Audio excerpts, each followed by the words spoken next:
Hello. Hello, hello, Internet. This is a different type of a stream. If you kind of catch us through the rest of the week, this is a little bit more formal. We are wearing shirts. At least I'm wearing a hat. But I'm your host for the day, Sam here, and with me I have Steve Lorello. How are you, Steve? I'm great. Wait, you said we're a little more formal because we're wearing shirts? No, there are no shirtless shows that we do, thankfully. But I put on a black shirt. Let's just say Oh, that. okay, I see. You put on the black t-shirt. So did I. Yeah, there We you go. Well, coordinated this. and you're your own brand. Yeah.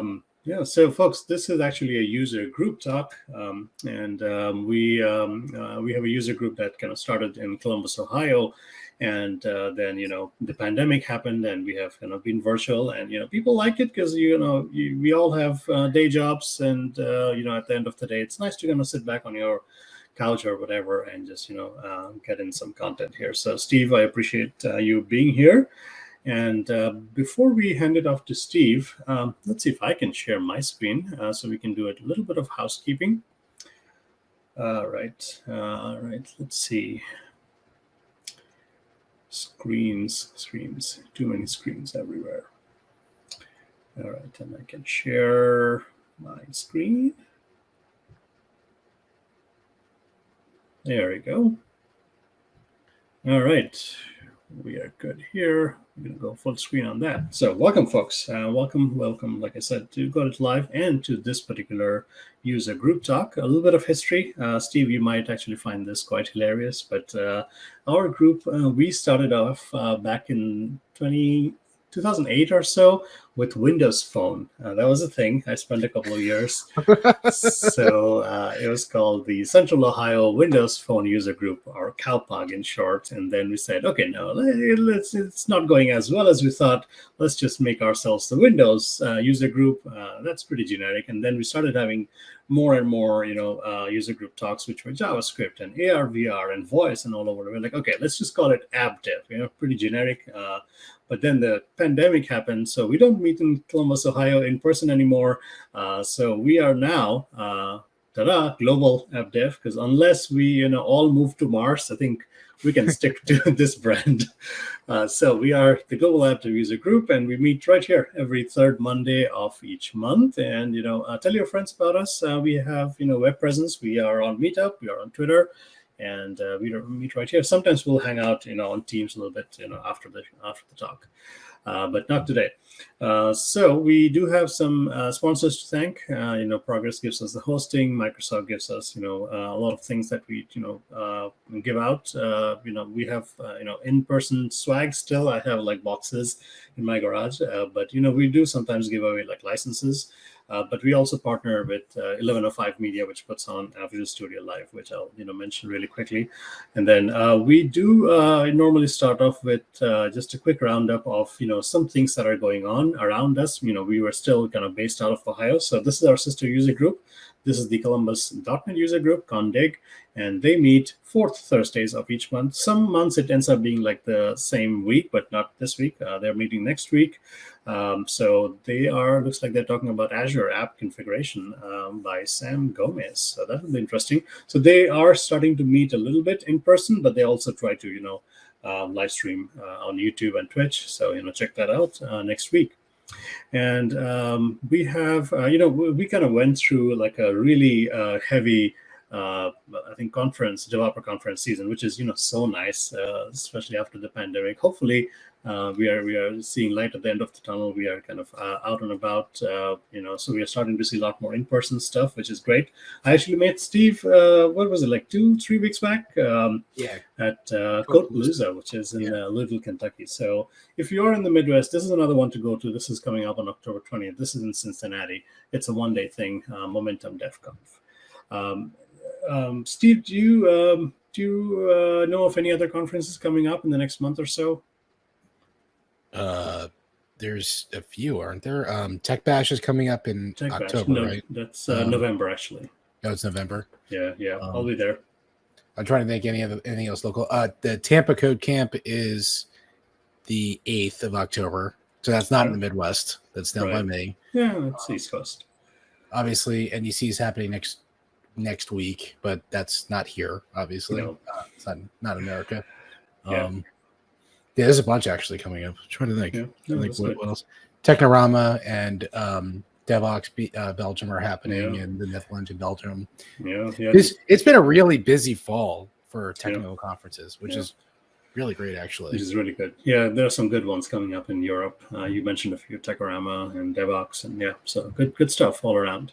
In the US, though, we do have the chain of events that are called Visual Studio Live. They do, multiples, various cities throughout the year. And if you are going to one of these, this is like a professional, 4 or 5 day conference, and you get a big discount as a part of the user group. And the next one that's coming up is actually in San Diego. So for those of you on the West Coast, this is for you. Coming up actually next week. I am going. I kind of forgot, but yes, this should be a really good one. San Diego, 4 days in sunny San Diego. So come and join us if you are in the West Coast. The big one's happening Orlando. Yeah. Orlando, that's the big one. That's the one in November. Mid November is when VS Lab gets together in Orlando. They bring together 4 different conferences. Yeah. So yeah.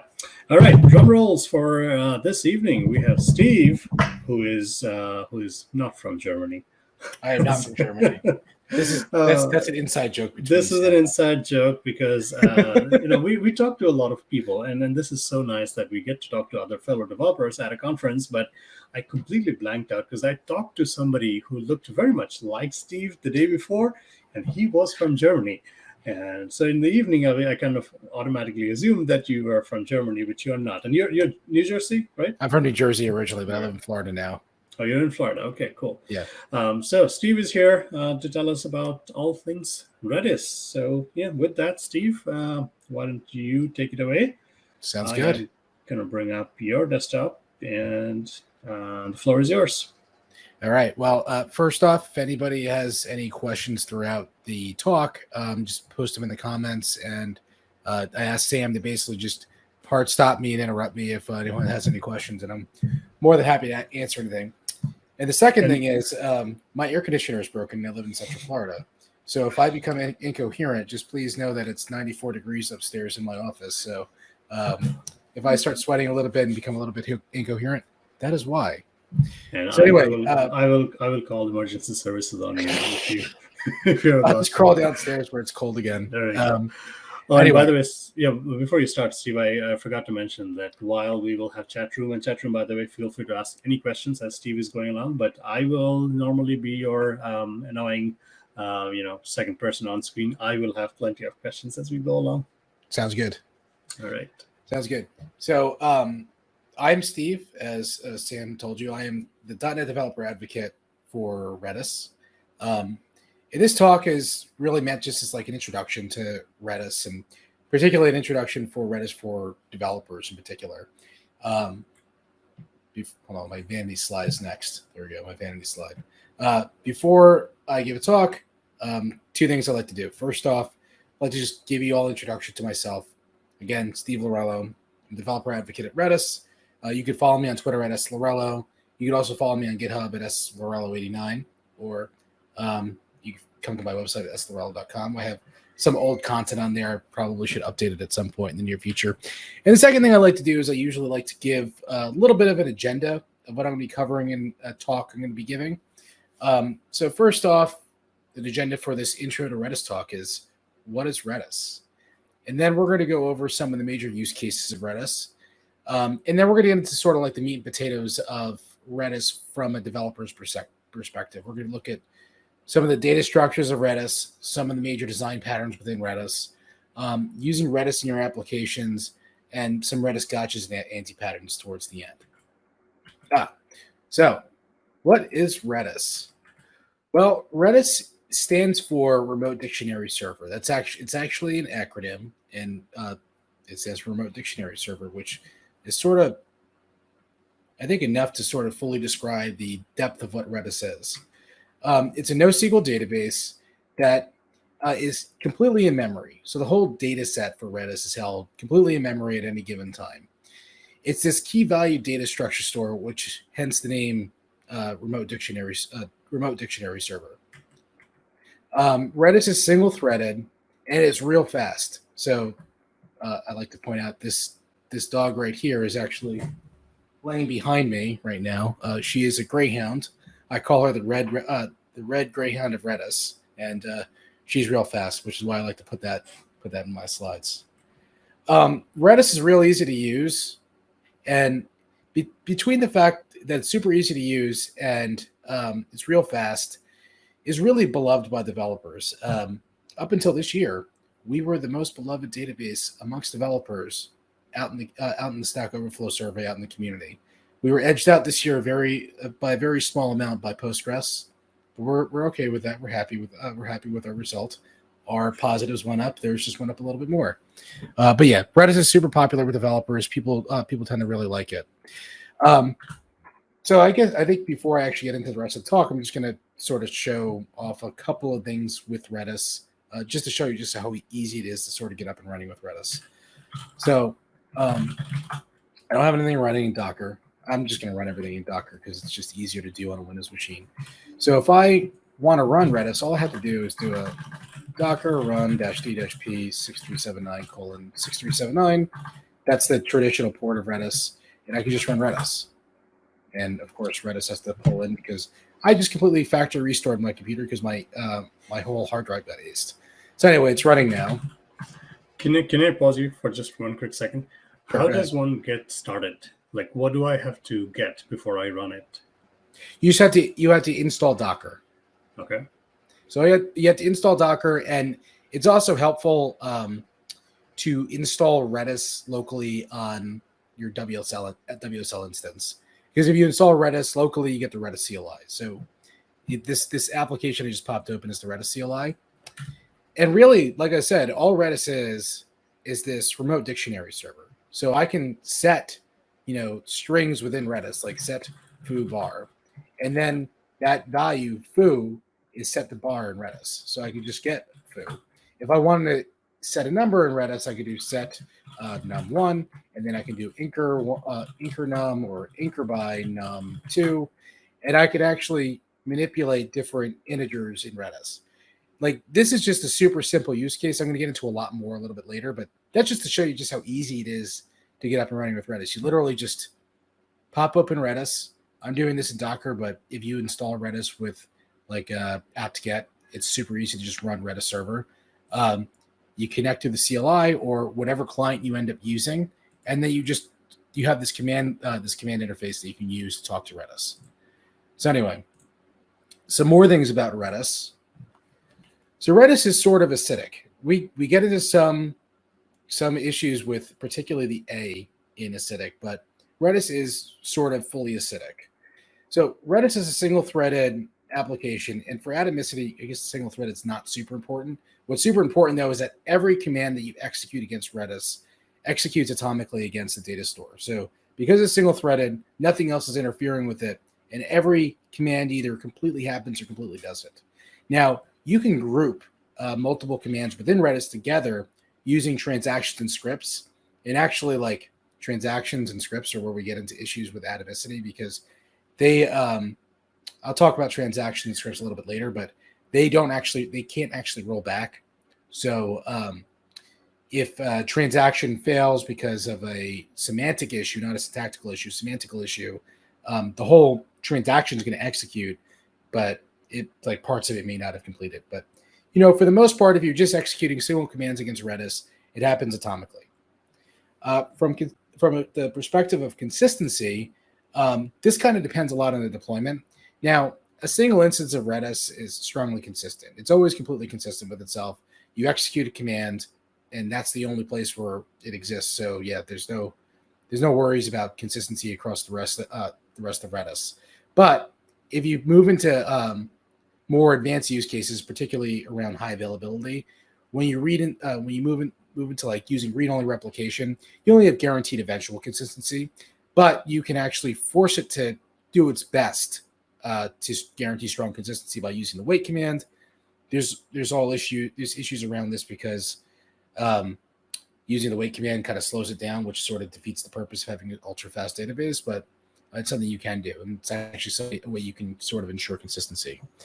From an isolation perspective, like I said, Redis is single-threaded, so there's nothing else interfering with it when it's executing.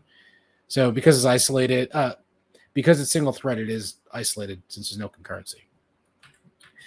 And from a durability perspective, this is actually the least controversial. I think the second least controversial one, but it's actually also the one that people ask the most questions about: durability. If Redis dies or something happens to Redis, am I going to lose all my data? And while the entire database is loaded into memory, and people hear, "Oh, Redis is completely in memory, so it couldn't possibly be durable," there's actually modes of durability to persist the data in Redis to the disk. There's two modes. There's actually two modes. The first is the append-only file, or AOF, and the second is the Rdb file, Redis database file. Both of these can be set through configuration, and both of them have different trade-offs and capabilities that they enable. So first, the append-only file is literally with each command that you execute against Redis, it writes that command to the append-only file. And then it reconstructs Redis from the append-only file by running all of the commands in the append-only file against Redis as Redis spins up. Now, the trick with the AOF file is that even though Redis writes to the buffer for the AOF file after every write command, it doesn't flush that buffer synchronously, or it doesn't do that necessarily synchronously. And the reason for that is pretty simple. Redis is super fast. It's in memory. If you have to run a flush to the disk every time you are writing something to Redis, that just slows it down. So the trade-off is you can use this fsync policy within the configuration to determine the level of durability that the AOF file provides. So the first of these policies is the always policy, which is like fully durable. All right, every time we write to Redis, we're synchronously flushing this buffer to the database. Obviously, this comes with a trade-off of performance. It's a little bit slower because you have to do an IO flush every time you execute something against it. And then there's every sec, which is sort of like the middle bear, not too hot, not too cold approach that most people take. Every sec basically flushes the buffer every second. So the trade-off with this is that you are liable to losing up to a second's worth of data that's been written to Redis. Usually that's good enough for most people, for most developers that are using Redis. And then there is no, and no just means that the operating system decides, I have this buffer. I'm going to just let the operating system decide when it's going to flush that buffer to the disk. Now, the Rdb file is a little bit more interesting. It's more like a traditional snapshot that you might be taking of any other database. They're literally, the Rdb file, Rdb literally stands for Redis database file. It's just a snapshot of a Redis data store at a given point in time. You can take them in intervals by configuration. Basically, if you set like every 1,000 seconds and every 1,000 writes, it checks every 1,000 seconds to see if 1,000 writes or more have happened against Redis. Since the last snapshot was taken, then it'll take that snapshot again. You can force it to do this by command. There's bg save and save, both of which will save this Rdb file for you. But they're basically snapshots of Redis. They're much more compact than an AOF file because you're not literally writing out every command that you issue against Redis to Redis. And they do put a lot less strain on the OS because you're not continually writing something to the disk. But it does come at the cost of a higher potential data loss. So now that we've talked a little bit about acidity and particularly durability, let's talk about the different deployments of Redis. Can I ask you a couple of questions? Sure, okay, go ahead. So first going back to what you said, the single-threaded thing, why it is so?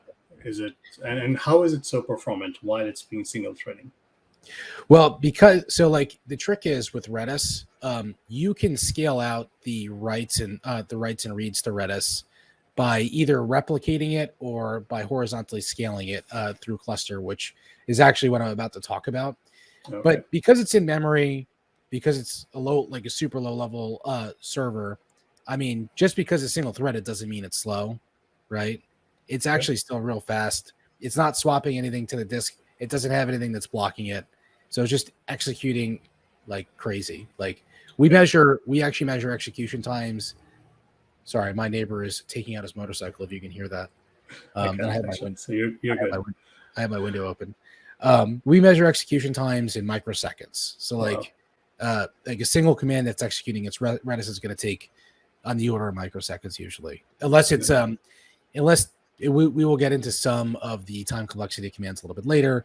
But if you have commands that are obvious, they're naturally going to be more expensive. Like those could take longer. But like a single set and get command is only going to take a couple of microseconds. If you could even probably measure it on the order of nanoseconds, because it actually might take it might be sub microsecond. Nice. And so if I wanted to have my app write out to disk every, let's say, 1 minute, because I'm not doing anything that critical. So my only option is to go to the the RDF route and not do every command. Yeah, you would have to use the RDB. Because the I mean, I suppose you could write your own operating system and have it just flush those buffers every minute. But no, the right way to do that would be to use the RDB file and have it take a snapshot in the background every minute. Right. And if that's good enough for you, that's fine. And you can just go in and clear out the old snapshots so you're not, cluttering your disk with a ton of snapshots. Right. Okay. All right. You good? Yeah. All right, cool. So the first deployment to talk about is the natural one, which is the Redis Standalone, which is just one Redis instance. This is like the simplest one out there. It's super simple, but it doesn't have any sort of high availability capability. It doesn't allow any horizontal scaling of either reads or writes, right? And this is my diagram of a single Redis instance. It's just one Redis instance that's living out alone, all by itself. It's the loneliest Redis instance. The next is Redis Sentinel. And so from some background for this slide, I actually wrote this presentation originally for a conference in the UK. And with the recent events with the passing of the Queen, I figured I'll just leave it in for a little while longer with the Queen's Guard kind of hanging out here. But Sentinel is basically adding replication to Redis to add high availability to Redis. In this deployment model, you have one writable master, and then you have a bunch of read-only replicas that hang out around the master. And then you have these other instances of Redis living alongside these masters and replicas that are called Sentinels. And they monitor all of the master and replica instances to determine when a master has failed over, when to promote a new replica to master, and to basically monitor the health of the topography. And so this is actually the best diagram I've been able to find of what Redis Sentinel looks like. I will not take credit for this. Someone else did this. But basically you have like your master server, and then you have your two replicas over here. And then on each server, so each one of these white spaces right here is a server. On each server, you have your own Sentinel instance.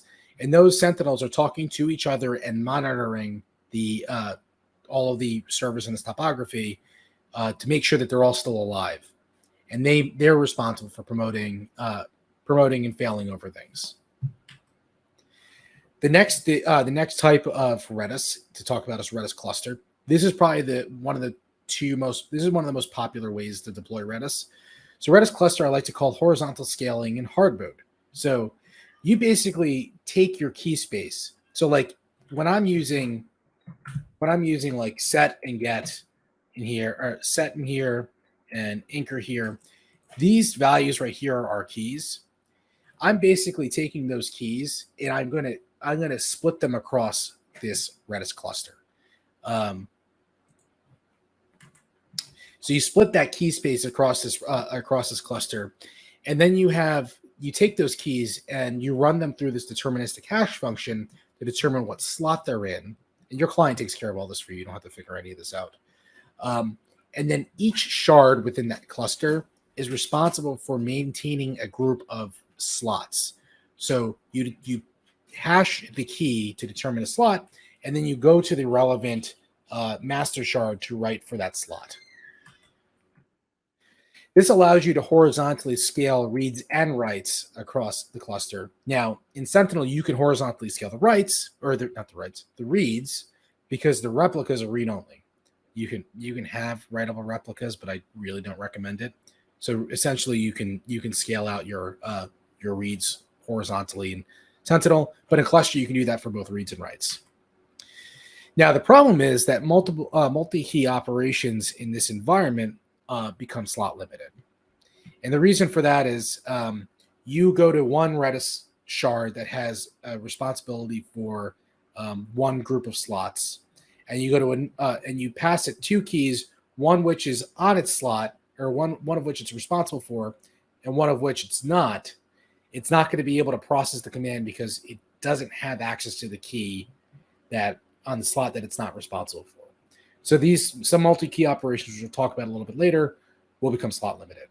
And so this is sort of what Redis Cluster looks like.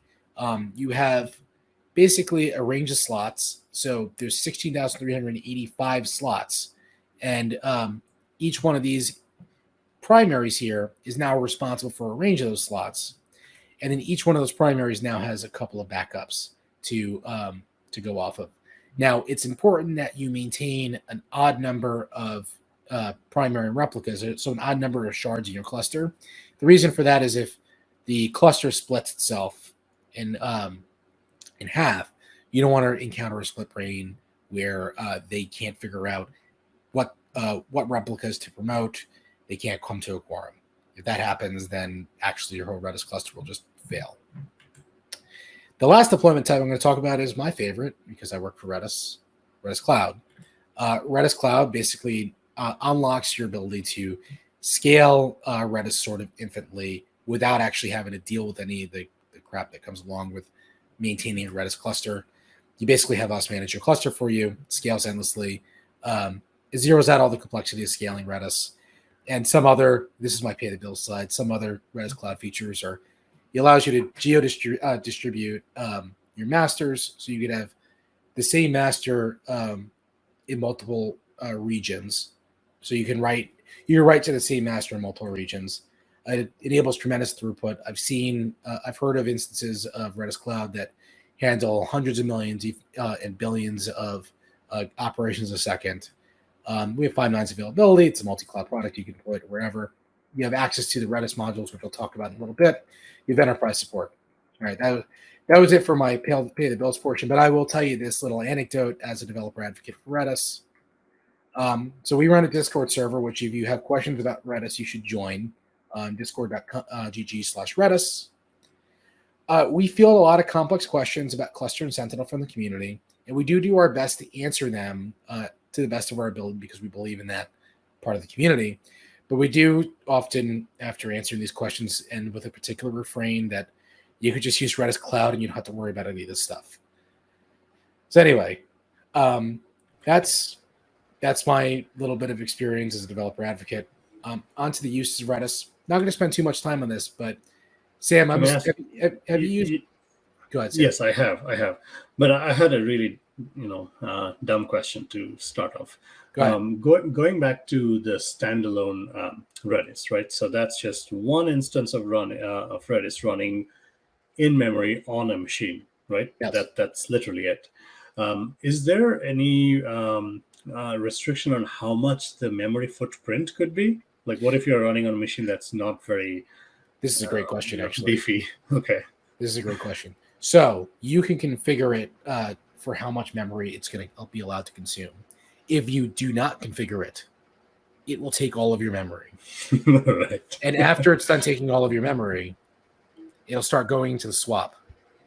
And it'll start taking disk space. Oh, so it'll start using swap memory. So it'll start filling. It'll fill up.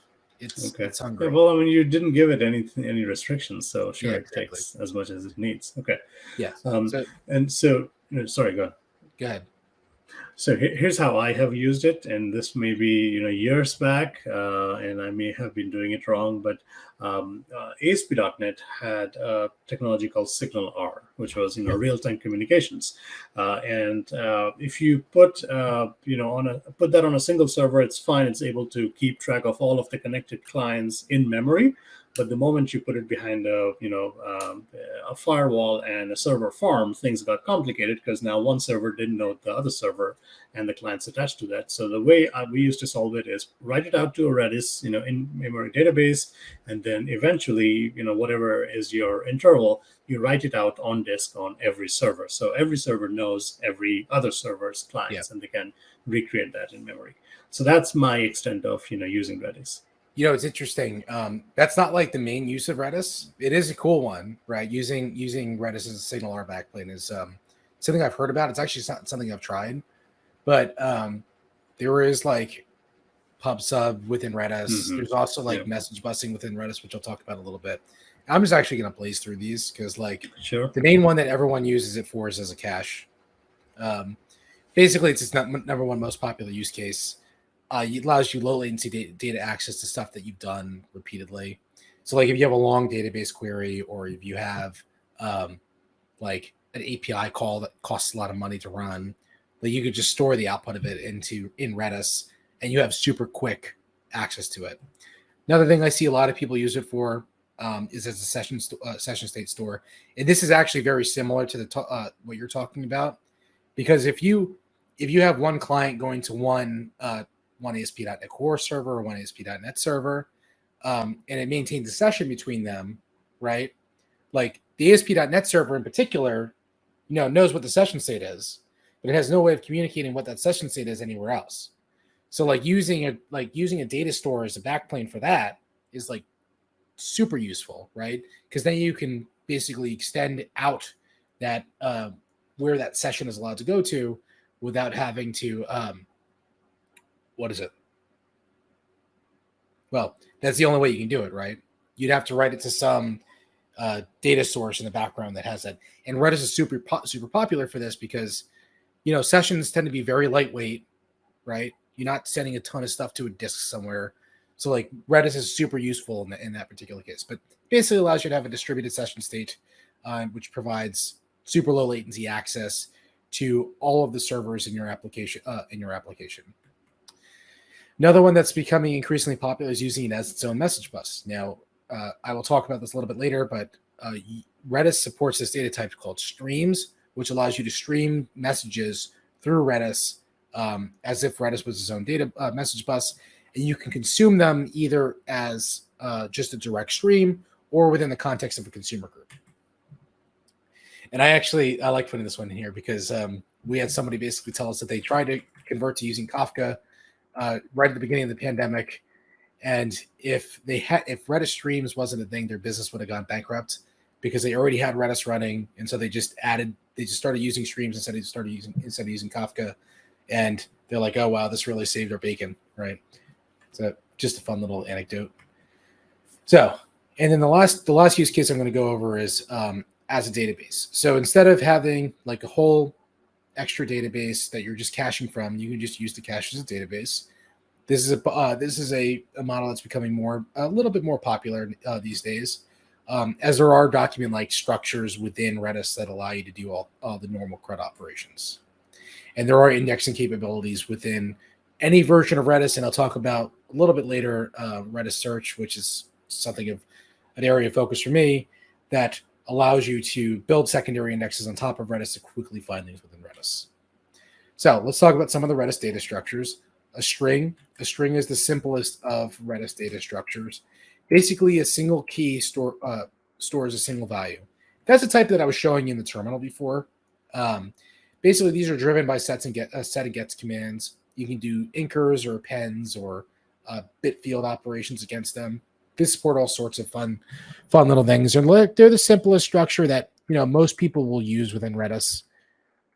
Oh, I forgot to remove all the animations from this. But yeah, so like this is an example of a set command. Basically, you set a particular key, which in this case is foo, to bar, and then you can add options onto the end of it. So like EX, for example, will expire the key after the given number of seconds. So like this whole command is setting foo to bar and is telling Redis to expire it after 50 seconds. So at the end of those 50 seconds, like both the key and the value are gone. Yes. Yeah. So the whole thing it's about 50 seconds. So like I think it's important to note that like 50 seconds doesn't happen and then it just instantly disappears. Redis is best to expire them on time, but like it's usually within a couple milliseconds of whenever the expiration is. So like Redis is trying to balance out all the things that the user is wanting it to do, and then also having a backlog of things that it needs to do to clean up house and so on. Yes, thread, stays doing its thing. It's not interrupted by anything, but there are background threads that run on Redis that do things like the saving to the disk for the Rdb file is something important that gets done in the background. Syncing with other replicas is something important that happens on the background in the background. Writing out to the disk in the EOF file is something that those flushes happen in the background. So like all that stuff happens in the background, and the expiration is just an example of that. Yeah. Now, before you go on to other data types, maybe on the string, and maybe you have other ways to do this, but the string, like you don't care what it is, right? I mean, I can take a giant, C# object, flatten it out, serialize it, and that's my string, or that's my value. That's basically the Redis session state manager for ASP.NET. It basically, I think it actually might use a hash, but it basically binary serializes your objects and shoves them into Redis. Right. Okay. But the only restriction is that so strings are binary safe. The only restriction is that they have to be less than 512 megabytes. Which fair enough.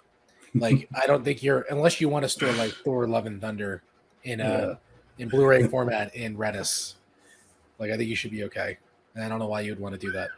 So anyway, get foo basically just grabs the key foo from the database. So that's like those are strings. Sets are like a mathematical set that you might have experienced in like discrete structures or some higher levels of algebra. We'll talk about these. But sets are basically these mathematical sets, which are a collection of Redis strings. So they're a collection of strings. Specifically, they're unordered and they do not allow duplication. Now, sets can be combined together with each other using the different set combination operations like intersect, union, and difference. This is an example of how to use the saddest and loneliest command in Redis, sad, to add an item to a set. So you use the command name sad, the set that you're adding to, and the value that you're passing in. To check it to see if a particular item is a member of a set. So to see if it's been added to the set already. This is like a hash set, basically. To see if it's been added already, you use S as members, and you pass in the member that you're checking membership of. To get all of the members of a set, use S members. And then to do a combination of sets, you do S union. So union basically combines all of the sets together and just gets all of the no duplicated, unordered collection of all those sets. An intersection takes the common members of the two sets, and a difference basically subtracts the right set from the left set and just outputs the things that are in the left set, which were not in the right set. I had not removed the animations from this version of this presentation. Sorry about that. So sorted sets are a lot like sets. They have the same membership rules. These are actually kind of fun though, because they actually allow you to store a score as well as the member itself. And they can be read. The cool thing about sorted sets is they can be read in either order or in reverse order. And there's 3 ways you can order these sets. You can order them by rank. So they're all actually in the same order. There's 2 ways. There's reverse and in an order. But there's 3 different ways that you can index into these sets. By rank, which is literally as on the index within the set. By score, which is the actual scores for each member. And then by lex. So like if you set all of the scores for every member in a sorted set to the same value, typically 0, the Redis will automatically order them in alphabetical order. So like you can basically order numerically, alphabetically, and then you can grab things by their scores or by their ranks. So this is an example of adding a particular user to a sorted set. So maybe you want to add a user to the last and add the last time that they visited. So for this example, it'll be Steve. And this time was probably sometime in May when I put this presentation together. This is an example of how you would grab all of the members of a set. So you do a Z range, passing in the sorted sets name, and then you go from 0 to -1. -1 is the last element in the set. And then you can do the same thing, but with by score, and just pass in the scores that you want to go to and from. And if you want to do lexicographically, you can actually pass in the letters that you want to go to and from by passing in the bylex subcommand here. Hashes are really where actually I think Redis starts to get really neat around sorted sets, actually, but hashes are real neat too. And these are basically a dictionary within a dictionary. There's nothing else. You can't go any deeper than this when it comes to dictionaries. So Redis is a giant dictionary. Hashes are basically a dictionary within a dictionary. But they're these field value stores. They're appropriate for super flat objects because both the field name and the field value are both Redis strings. An example of one of these, you might want to create a little dog object within Redis. So like you can use hset, which is the command to set hash in Redis. You pass in the key name, which is dog:1 here, and you just saw her run by Honey. Her name is Honey, and her breed is Greyhound. And then if you want to just get individual fields from within that dog object, you can do hget, pass in the key name, and pass in whatever fields you want. And you can do an hmget or hget all to get either multiple fields or get all of the fields within a hash. And then another object data structure within Redis is JSON. Now JSON basically allows you to store full JSON objects within Redis and then access them via their JSON path. Now the trick with this is this requires the use of a Redis module, particularly Redis JSON, which is available under a source available license, which basically means you can use this. Just please don't try to compete with us with this source code. So you can basically just download and use this for free if you want. But if you want to buy it, you basically have to buy it from us. So an example of using Redis JSON would be to just do a JSON.set, passing in the key, the path. So in this case, I'm passing the base path, which is $, and then the whole object that I want to access. And then if I want to get a particular field out of there, I would just use JSON.get and pass in the key that I want to get, and then the path to the thing I want to get. So in this case, I'm just getting. She's right here right now. Hey, honey. Her ears are burning. She heard, and she heard she was fast. Yes, but she's real quick. She just pops up the stairs in 2 leaps. But yeah, so in this case, I'm just grabbing the breed for this dog that's stored in Redis. So I'm guessing, you're essentially traversing a JSON tree in this format. I'm guessing it's much, much faster than, just, looking up the whole JSON object and trying to parse it. Yeah. So the impetus behind having Redis JSON, and I'll talk about this a little bit later. There was always two main ways of storing object data in Redis, either by hashes, in which case you're confined to these super flat objects, or by passing in just raw blobs of some structured data type. So for example, JSON, or it could be protobuf, or in the case of Microsoft, for some reason it's binary serialized data. But regardless, if you pass that object in to retrieve it, you have to retrieve the whole object. You can't just retrieve part of it. And if you want to change something within it, you have to grab the whole object, deserialize it, make your change, reserialize it, and then insert it back into Redis. So that's super inefficient. So JSON set allows you to set things by their JSON path. JSON get allows you to get things by their JSON path. And it's actually a huge boon for the people that are using more complex objects in Redis. And the last data structure I'll talk about before moving on are streams. So streams implement this log data structure within Redis. They look sort of similar to Kafka topics. You basically allow you to send messages through streams as a message queue within Redis. And each message within Redis consists of an ID and a list of field value pairs. And you have consumer groups that can coordinate reads across streams. So this is an example of a stream ID. You have a timestamp and an incrementer. So the timestamp is a millisecond timestamp. And the reason we have an incrementer is because Redis is so damn fast that you can insert many stream messages within the same millisecond. So we actually need this to differentiate the different stream messages that you're passing through Redis. There are special stream IDs to know about. The star for XAdd is basically just get me the next stream ID, whatever that is, as I'm adding a message to Redis.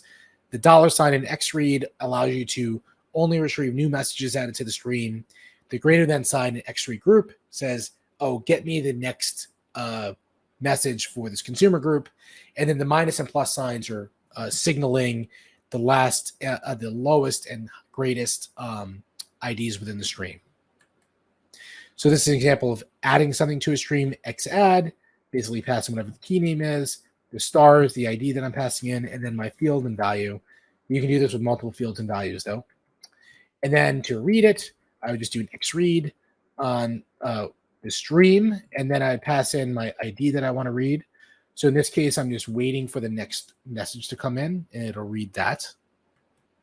And then in xread group, I have my command name, the group that I'm using, the consumer that is reading from this, the key name, so the stream name, and then the ID that I'm using. So this is the greater than sign. So this is just saying, all right, for this average consumer group, just give me the next message the next message relevant for that group, not the next message to come in, the next message that hasn't been read by this group yet.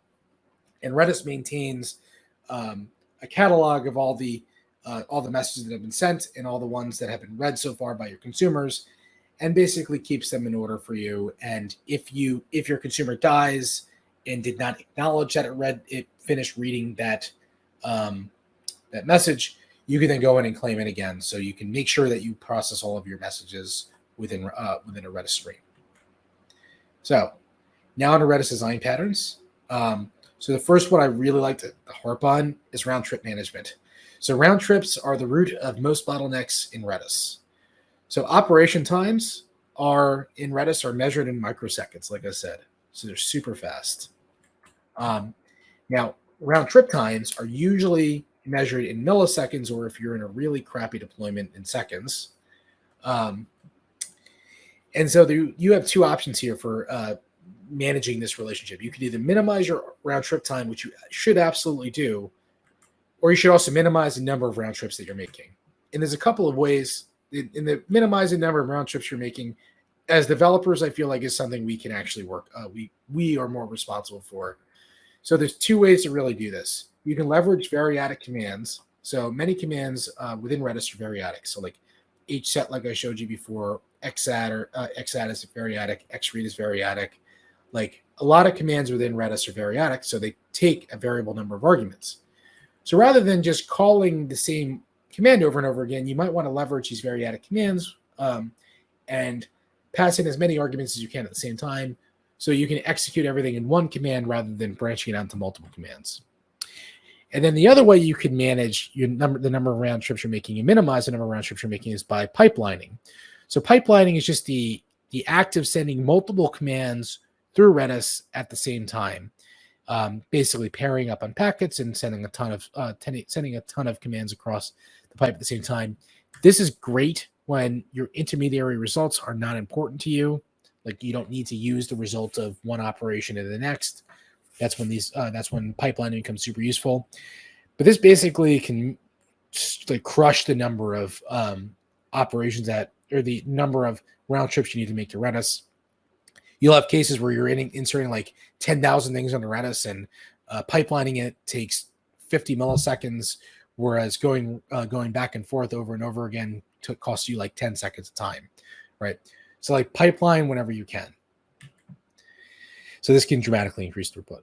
So object storage, which we were talking a little bit about before, there's basically three models of document storage or object storage within Redis. Hashes, raw JSON. I say raw JSON, but I really mean any raw structured data type like protobuf or JSON or XML or binary serialized data, and then the JSON data structure. So hashes are those native flat data structure objects we looked at before. Use hset, which is Variatic, to create and update them. Use hget, hmget, and hgetall to get fields within a hash. And then use hdel and unlink to delete fields and objects within a hash. Now, the benefit is that it's native and performant. It's super quick to do this. It's native to the platform, which is real nice. And the big con, though, is that it breaks down with more complicated objects. In particular, it's really painful to like maintain lists and collections within a hash in Redis. It's really quite painful. Then you have like JSON blobs or whatever raw structure data you want to use. You just use a native data structure string, and you set and get set to create and update, get to read, and then unlike to delete. And the pro of this is that it's native and simple, and your input is probably in this format already. The con, like I talked about before, is like updates are real expensive and reads are real expensive because you got to read the whole thing, and you got to read the whole thing in order to update it. You can't get parts of it. You can't update parts of it. And then JSON exists within the Redis JSON module, like I mentioned before. I'll use JSON.set to create and update, JSON.get to read, JSON.del to remove fields, and then unlike to delete. I think you can use JSON.del to delete the key too, but I'm actually not sure about that. I should double check that. The pro of this is that all the operations are real fast. It allows organized retrieval and update of data within objects, and it works great with rich objects and particularly collections. The con is that you need a module to use this. That brings us to finding stuff within Redis, which is actually really interesting. So indexing within Redis there's two types of indexes within Redis. There's the primary index, which are the keys and your key names, and then there are secondary indexes, which are not natively supported by Redis. So finding anything by its value in Redis requires the use of some pattern. And so there's two dominant patterns out there for finding things within Redis. First, you can index them with sorted sets. And then you can also index them with Redis search, which is another module that I'll talk about in a little bit. So in sorted sets, you construct sorted sets to build the index. So for example, if I wanted to store all the people whose first name were Steve, this is an example of a key name for that set. So person : first name : Steve, and then I would pass in the ID of the person whose first name is Steve. I can do the same thing for age, except I would just say person : age, and I pass in the age and that person's ID. And then whenever I want to query them, I would do a Z-range to pull in all of the relevant Steves or people over the age of 33. And then I would go out and I would specifically query each individual object within Redis. And you can do complex queries with this by using those set combination operations I talked about a little bit earlier, like union and intersection and difference. The pro of this is that it's native in any version of Redis you want to use, and it's relatively performant, actually. I mean, it sounds like a lot, and it is, but it's relatively performant to query things within sets, and it's all like logarithmic level operations, and then basically the expensive part is querying the individual items within Redis, but that's, just like any other database scan you'd be doing in any SQL or relational database, right?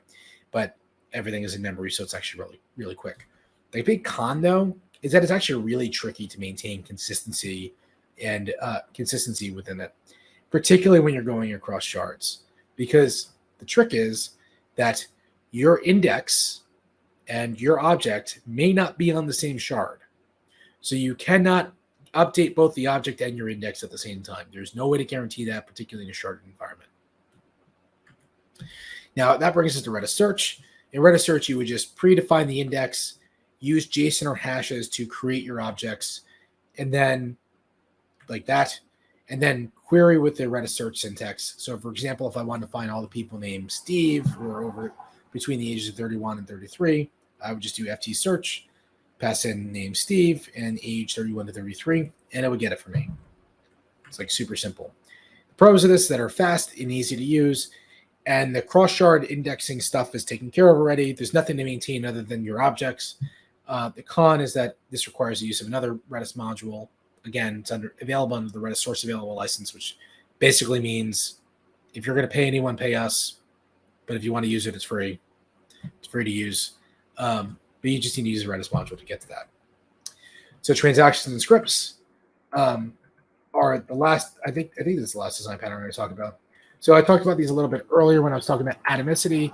Transactions and scripts allow you to apply multiple operations to, or multiple commands to Redis at the same time. Transactions allow you to apply multiple commands atomically. So yes, they all execute at the same time in order without any interference and completely isolated from everything else going on in Redis. Like I said, though, it doesn't allow rollbacks. Or so like if something breaks in the middle of the transaction, which can only happen if you like mess up a command. It's pretty obvious when you're going to do it. You just have to be careful with these. So just be careful if you're using transactions not to get into a situation where you might need to roll back. Should be okay as long as your commands are semantically okay. But you start them with a multi, then you issue all of the commands that you want to execute, and then you end with an exec. And you can use the watch command to watch any keys that are relevant for your transaction, so you can make sure they didn't move out from under you. If you use a watch and then do an exec, and that key has changed, it will actually just fail the transaction and tell you that, oh, we couldn't guarantee that this thing happened completely isolated from everything else going in Redis. So if the commands are valid, so if they're syntactically correct, they'll execute. But if you get something that you're going to get like an error on, like for example, I'll show you an example of a case where you might not see it. So if I do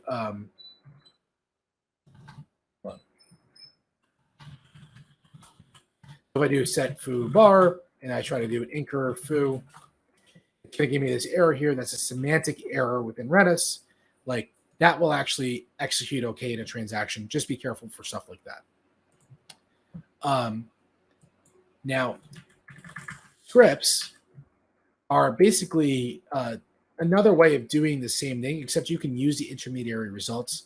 Basically, all of the commands that execute within a script happen atomically isolated from everything else going on in Redis. And this allows you to use the intermediary results within the script without having to worry about interference from anything else. So this is an example of a script. So these are all Lua scripts. Lua is it's like a scripting language that it's like a low-level scripting language that exists out there. And there's some backstories to how it wound up being the scripting engine of Redis, but that's not worth getting into right now.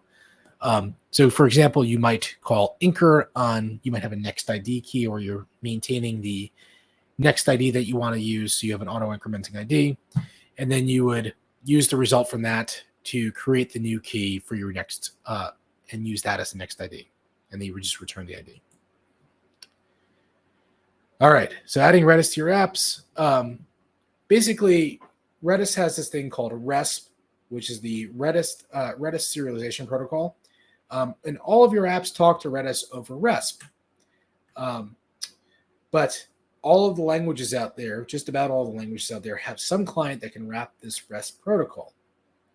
So Redis has a bunch of lower level clients like Redis or Stack Exchange.Redis or Hi Redis or Redis Pi that handle all the connections and commands to Redis. And then there's also some higher level client libraries. Like we maintain 4 of them called Redis Ohm, which are for like object mapping and searching things easily in Redis. And then there's the SignalR backplane library you talked about before. That's a popular one. There's a session manager one for ASP.NET. There's a distributed cache library within ASP.NET Core that you can use. And those are all like basically wrap up Redis in sort of a higher level way. And finally, I think this is the last bit. So gotchas and anti-patterns. So please don't use the command keys. Please don't use keys. Please don't use keys. So keys command is a command that you can use to show you why you shouldn't use keys. I'm going to show you keys. So you set foo bar, set bar baz, set baz bar. So if I use keys star, that basically pulls back all of the keys in Redis that match that pattern. The problem is that regardless of whether you use a pattern or not, it's always going to iterate over all the keys. So the time complexity of this command is the cardinality of your key space, so all of your keys in Redis. So we have seen many a case where someone executed the keys command and it completely blew up the Redis instance because Redis is single-threaded, and so the entire time this keys command was executing, everything else was blocked out from Redis. And if you have billions of keys in your Redis instance, it can take a while for it to execute this command. So please, for the love of God, don't use keys. Reuse your connections when you can. So connecting to Redis is expensive. So pool your connections where possible. Don't throw out connections. And then the hotkeys issue is something that comes up a lot in clusters. Basically, you have a single key with very heavy access patterns. You can check these with Redis CLI hotkeys. And this really, like having a hotkey in Redis really mitigates the advantage of scaling Redis in a clustered fashion. So consider duplicating your data across multiple keys, or or adding more replicas so you can read from those keys, or really you're going to have to duplicate it if you're write heavy. And also consider using client-side caching. Oh, I actually don't really have a demo for this. I've been kind of demoing it throughout. But the original concept was I would develop against Redis in whatever language the community at large was comfortable with. But I think I'm kind of at time, so I'm going to call it at that. Again, I'm Steve Lorello. Thanks for coming out. Some resources that are really interesting here. Redis.io is super useful for you using Redis. We literally just redesigned it, but you can come take a look at all of the commands within Redis. Like some set, for example. Oh, this is sweet. We have command pages for all of the commands. You can learn all about Redis. It's an excellent resource for Redis. Redis search.io is actually something within Redis.io now, actually. So you don't have to, it's actually not relevant anymore. And then you can pull the Redis stack Docker image or Redis using just Docker. And then you can come check us out. We have a free university online called Redis University. It's at university.redis.com. Like I said, Discord is a great resource for us if you have any questions about Redis. Like me and another person that Sam knows, Guy, are basically always on Redis, on Discord, on Redis's Discord. So we're here to answer your questions. And then if you want to sign up for Redis Cloud, come check out Redis Cloud. So yeah, that's about all I had. Wow, you've been I was commenting in chat that we love Guy, that other guy. But you talked fast. You went from absolute nothing basics to some complex stuff fairly quickly. You okay? You're hyperventilating in a hot room without AC. Let's see. I mean, the sun has gone down, so it's 93.9 degrees here now. So it's gone down a little. 94.3 again. Nice, it's warm. Nice. All right, I got a couple of dumb questions, maybe. So again, the way Redis starts out, in memory, be it on your own machine or on a server, is there a concept of authorization and authentication as to who can get access to that in memory thing? Yes, there is. Okay. So ACLs is something that we have. It is not enabled by default, but you can enable it. You basically set the require pass configuration item within Redis, or you set up the ACLs via command, and that requires a password, or you can ingest an ACLs file, and all of those would basically add authentication to Redis. And there's also TLS available on Redis. To enable TLS, you basically need to build Redis from source with the TLS command, TLS flags enabled, or you can just pull the latest Docker image that has TLS enabled, or you can use us. We have TLS. We have a TLS option for our instances, and basically you would just point to whatever the certificates are. The certificates and CAs are important for your Redis instance, and you can enable or disable client-side authentication, all that good stuff. Okay. Good to know. Now, with Redis Cloud, or maybe any other ways of deploying Redis, what if, like you said, somebody could have a billion keys? What if it's a very complex thing and a set of data structures you're managing? Is there any concept of GUI, or is it all command line? Yeah, so actually we have a GUI for Redis if you want to look at that real quick. Oh, sure. I'll just do this Docker kill. And the reason I'm killing Redis real quick is because I'm going to run, not ruin, Docker run a version of Redis that has actually our GUI attached to it as well. Redis/Redis stack. It has to pull it. Like I said, like this, I actually my hard drive died like a month ago. I think it's because the AC's been going in and out. I think that fried it. And I had to add a new hard drive to my machine. So like all of my Docker images are out of date and all that good stuff. So that's running now. So I can actually go to localhost 8001. And you can see this Redis Insight GUI. I've now gone dark because my backlighting is my monitor. So I have read and agreed to the terms and conditions. And then, yeah, you can actually see like all of the keys that you've added to Redis. So if I do Redis CLI set foo bar, and I go back over here and refresh this, you can actually see who is in here, and I can change that to Baz and update it. I can add a new key like a hash, like so dog :1. Name is honey. Age is 6. Breed is greyhound. And then I can add that key. And if I go back and I refresh my keys here, you can see that dog :1 comes up right here. But yeah, you can do all of that. You could turn on this profiler, which will actually kick in and tell you like all of the commands that are running against Redis. So if I go in here and I change honey's age to 7, you'll see that it actually goes and does an age set dog :1 to age 7. Switch it back to 6. Check. Yeah, so you can actually watch that stuff. You can go and it has its own CLI. So if I wanted to say age set dog :1, what else will change about the dog? Color red. If I went back over here and reloaded this, you can see that her color is now red. So yeah, you can do all this cool stuff with this tool. And you can download and install this tool. I personally find the easiest way for me to get to it is just to run it in Docker and go through browser, but that's just personal preference. Yeah. No, this is very cool.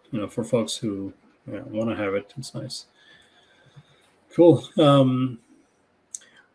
I mean, given how fast it is, like, do you have a lot of folks who use it like as a backplane, like for mobile apps, or maybe even like inside mobile apps? I have never heard of anybody using Redis as like the equivalent of SQLite. Yeah, that I think that's what you're getting at.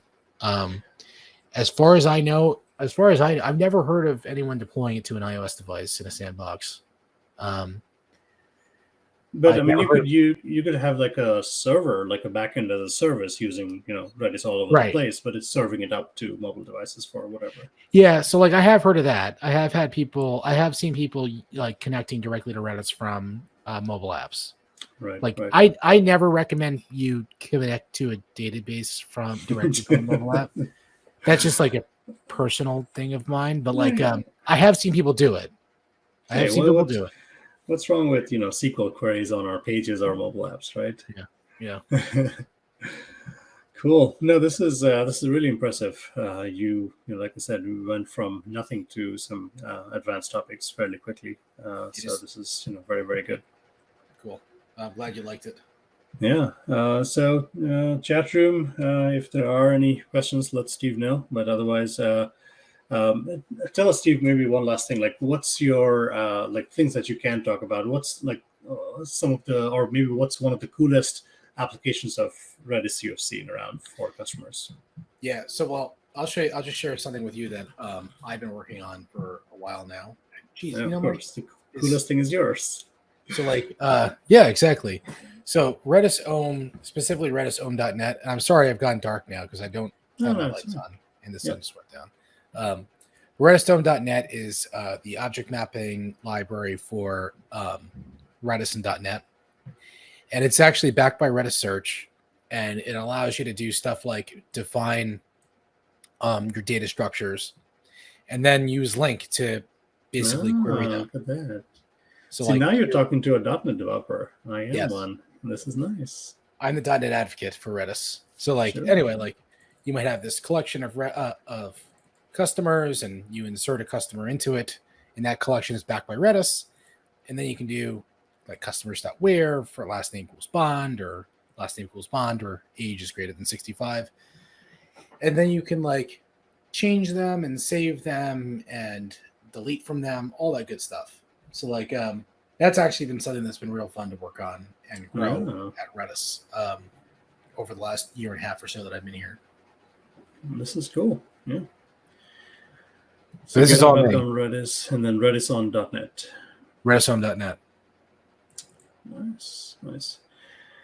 All right, folks. I think that is it. That's the show. So, Steve, thanks for taking the time off from your busy day to thanks for having me, Sam. Show us all the stuff. Like, I mean, what time is dinner for you? Is it before or after?